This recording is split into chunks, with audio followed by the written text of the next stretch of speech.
Doctor Anwarul হকের লেখা গল্প ডিসমেনোরিয়া।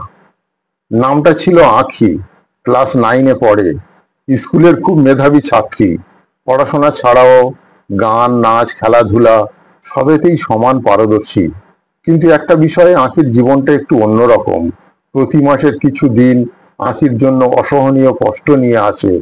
পেটে তীব্র ব্যথা, মাথা ঘোরা, বমি বমি ভাব, ক্লান্তি সব মিলিয়ে আঁখি খুবই দুর্বল হয়ে পড়ে। ডাক্তাররা বলেন এটা ডিসমেনোরিয়া। অনেকেরই হয়, কিন্তু আঁখির ক্ষেত্রে ব্যাপারটা একটু বেশি ছিল।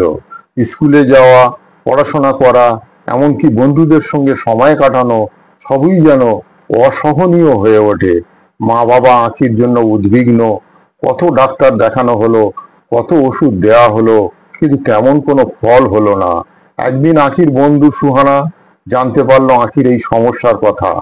সুহানা আঁখিকে বলল, আঁখি, তুই তো হোমিওপ্যাথি ট্রাই করতে পারিস। অনেকে তো বলে হোমিওপ্যাথি নাকি এসব ব্যথা কমাতে সাহায্য করে।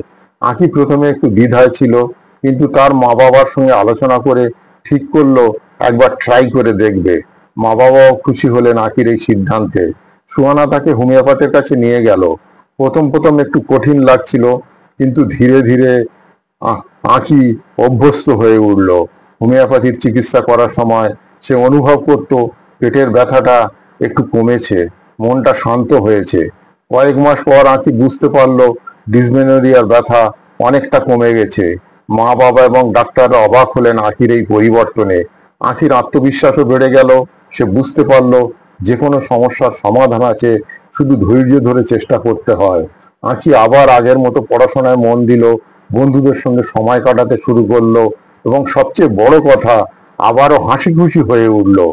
সুহানাকে ধন্যবাদ জানাতে ভুলল না, কারণ সুহানাই তো তাকে নতুন করে বাঁচার পথ দেখিয়েছিল।